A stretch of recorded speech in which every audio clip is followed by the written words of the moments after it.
back again with another Christmas program in which we have the wonderful opportunity to interview someone who saw firsthand what happened that night of the first Christmas. It's so nice to have you joining us today, Mr. Wisemen. We appreciate you joining us online despite the time difference.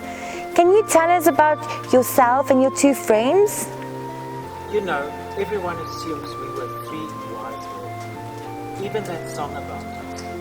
But just because there were three gifts doesn't mean we were three men. Maybe we all clubbed in for those three gifts. Mr. Wiseman, sorry for the assumption, but the more important thing we are wanting to get to is who are you really and what do you have to share with us? Well, aren't you in a rush, Miss Interview Lady?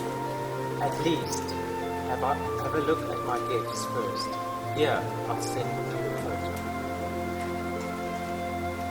That is really lovely, but we are not quite sure yet what the gift is or who it is from. Well, actually, perhaps you can just give us a quick introduction of who you are.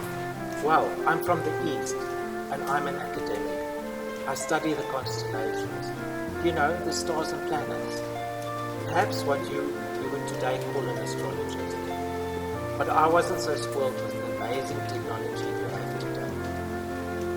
And how do you fit into the Christmas story? You're not Jewish, are you? And you're definitely not a local. So it couldn't have been by accident. By accident? Most certainly not. Nothing was by accident. We saw a star that promised something amazing.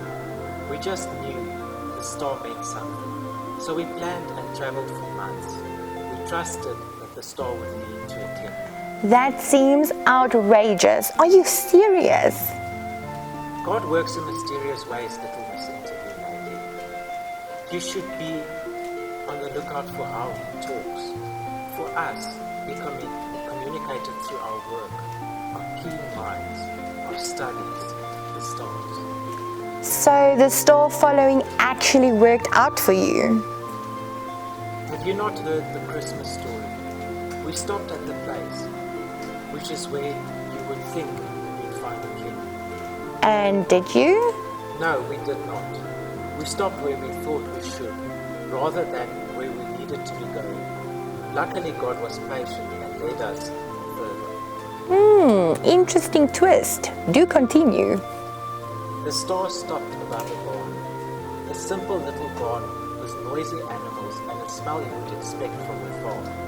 But the atmosphere was holy and amazing. We knew before we went in that we had arrived at the place where the true King was born. Jesus. Jesus in a manger, humbly, tiny, vulnerable little baby, yet God above all. What a paradox. Opposite descriptions, all in the moment, in one little person. Wow, I've got goosebumps. You must have felt so blessed. And you gave the gift that you had been traveling with for months. I can't even begin to imagine the conversations you had. Thank you so much for sharing your story, Mr. Wiseman. You have opened our eyes to your world. Enjoy your day. Bye. Goodbye, little Miss Interview Lady. It was nice to talk to you.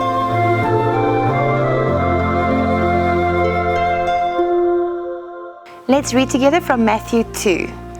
After Jesus was born in Bethlehem village, Judah territory, this was during Herod's kingship, a band of scholars arrived in Jerusalem from the east.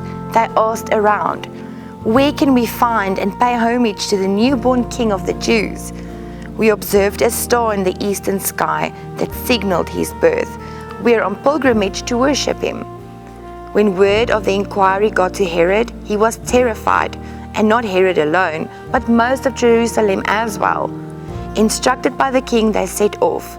Then the star appeared again, the same star they had seen in the eastern skies. It led them on until it hovered over the place of the child. They could hardly contain themselves. They were in the right place. They had arrived at the right time. They entered the house and saw the child in the arms of Mary, his mother. Overcome, they kneeled and worshipped him.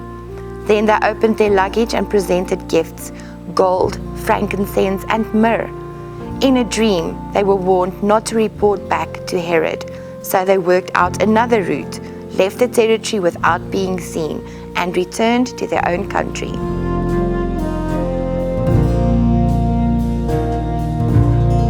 What I find amazing about the Christmas story is how God finds a way to talk to each person differently.